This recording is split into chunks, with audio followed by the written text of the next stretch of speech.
दोस्तों ये question class 11 से है। पहला चैप्टर है आपका सेट्स का, वहाँ से क्वेश्चन है। एक्सरसाइज है 1.3। अब ये क्वेश्चन जो है इतना ज़्यादा इम्पॉर्टेंट है और इतना कॉन्सेप्ट बेस्ड है। अगर सेट्स को अच्छे से पढ़ा है आपने तब तो ये क्वेश्चन आराम से सॉल्व कर लेंगे, और नहीं पढ़ा है तो भूल जाइए आप लोगों से ये क्वेश्चन सॉल्व होने वाला है। क्वेश्चन दिया हुआ है, ए एक सेट है जिसमें एलिमेंट दिए हुए हैं, ब्रैकेट शुरू हुआ 1 2, फिर अंदर एक और ऐसा दिया हुआ है एलिमेंट जो ब्रैकेट के अंदर है। दो एलिमेंट एक साथ ब्रैकेट में है, ब्रैकेट क्लोज्ड, फिर 5 है, अगेन ब्रैकेट क्लोज्ड। अब बोल रहा है which of the following is incorrect. ये सारे के सारे अलग से हमको स्टेटमेंट्स दिए गए हैं 1 2 3 4 5 6 7 8 9 10 11। अब ये बोल रहा है कि इसमें कौन कौन से इनकरेक्ट हैं, और अगर इनकरेक्ट है तो क्यों इनकरेक्ट है। ठीक है, सबसे पहले इस क्वेश्चन को अच्छे से समझिए। ए एक सेट है जिसके एलिमेंट्स दिए हुए हैं, ठीक है। 1 इसका एक एलिमेंट है, 2 उसका एक एलिमेंट है। अब ये 3, 4 जो दिया हुआ है ना, ये इसको आप अलग अलग मत समझिए। ये 3, 4 ये दो अलग अलग एलिमेंट्स हैं ना।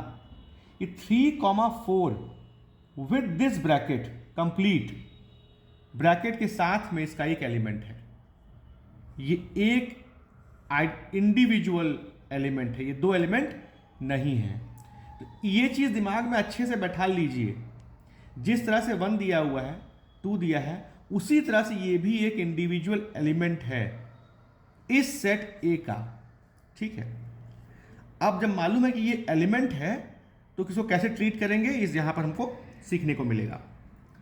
बोल रहा है 3, 4 is a subset of A, ठीक है। अब अगर ये सबसेट है तो यहां पे तो हमने इसको बोला कि ये पूरा एलिमेंट है इस ब्रैकेट के साथ में, और किसी भी एलिमेंट को सबसेट के फॉर्म में लिखते हैं तो ब्रैकेट के अंदर लिखते हैं। इसमें एक सेट ऑफ ब्रैकेट दिया हुआ है, अगर दोबारा ब्रैकेट में लिखेंगे तो कैसे लिखेंगे, ब्रैकेट लगाएंगे, फिर ये एलिमेंट एज इट इज जैसे दिया हुआ है वो लिखेंगे, ब्रैकेट क्लोज कर देंगे। ये तो उसका एक सेट बनेगा ना। और यहां पे ये एक एलिमेंट के फॉर्मेट में लिखा हुआ है, जैसे यहां पे है एक सिंगल एलिमेंट, जैसे मैंने बताया था। तो ये इसका सबसेट नहीं हो सकता है, तो ये गलत हो गया। 3, 4 बिलोंग्स टू ए। अब जब बिलोंग्स टू बोलता है तो मतलब एलिमेंट की बात हो रही है। जब सबसेट की बात हो रही है तो मतलब हम सेट की बात कर रहे हैं। जब बिलोंग्स टू बोल रहा है तो एलिमेंट की बात हो रही है। तो यहां तो एक एलिमेंट दिया है पूरा पूरा, ये एलिमेंट पूरा पूरा दिया हुआ है। ये एक एलिमेंट है, इसको दो मत समझिए, तो ये सही है। यहां पर 3, 4 जो एक एलिमेंट है उसको हमने फिर से कर्ली ब्रैकेट में लिख दिया, मतलब वो बन गया सेट। मतलब ये जो है ये ए का सबसेट है, सही है। 1 belong to A, yes 1 belongs to A, सही है। 1 is a subset of A. अगर 1 इसका सबसेट हो तो कैसे लिखेंगे, कर्ली ब्रैकेट 1 ब्रैकेट क्लोज, तब तो ये सबसेट होगा ए का। अभी क्या है, 1 एलिमेंट है, सेट नहीं है, तो एलिमेंट तो सबसेट नहीं हो सकता है, तो 1 is not a subset of A, ठीक है। 1 2 5 सबसेट ऑफ ए, 1 2 5 1 एलिमेंट है, 2 एलिमेंट है, 5 एलिमेंट है, ठीक है। तो ये इसका सबसेट हो जाएगा, बिल्कुल सही है, ठीक है। ये 1 को और 2 को और 5 को अलग से ब्रैकेट नहीं लगा है ना।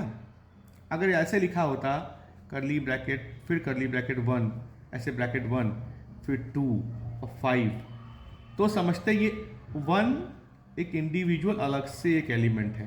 लेकिन 1 तो ये जो पूरा पूरा ब्रैकेट है उसके अंदर है, तो 1 to 5 इसका सबसेट हो जाएगा।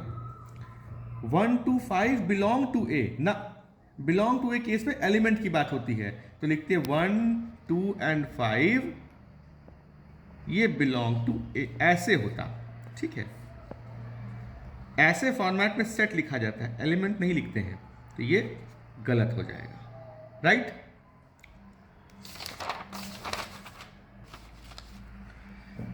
फिर दिया है 1, 2 एंड 3 सबसेट ऑफ ए। अब बहुत इंपॉर्टेंट चीज आ गई सामने। 3 और 4 भले ही दो अलग अलग नंबर्स हैं, लेकिन यहां पर इसको एक सिंगल एलिमेंट में ट्रीट किया जा रहा है, तो 3 और 4 को स्प्लिट नहीं कर सकते हैं।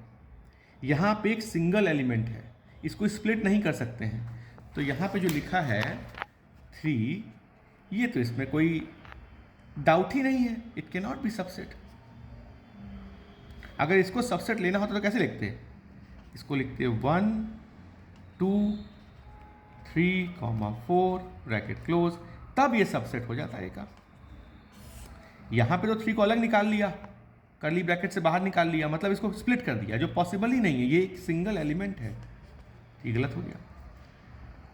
5 belongs to A, 5 means null set, मतलब एम्प्टी सेट, कुछ नहीं होता है उसके अंदर, तो ये किसी सेट को बिलोंग नहीं करता है ना, ये अपने आप में ही एक सेट होता है, इसको एम्प्टी सेट बोलते हैं, ये किसी सेट को बिलोंग नहीं करता है।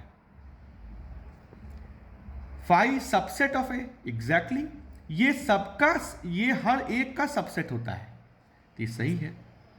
और इसको जो लिखने का तरीका है, या तो ऐसे लिखते हैं या तो ऐसे लिखते हैं, या तो ये कर्ली ब्रैकेट के बिना ऐसे आएगा, अगर ब्रैकेट लगाएंगे तो अंदर 5 नहीं लिखते हैं, एम्प्टी सेट ऐसे ही लिखा जाता है, तो दिस रॉन्ग।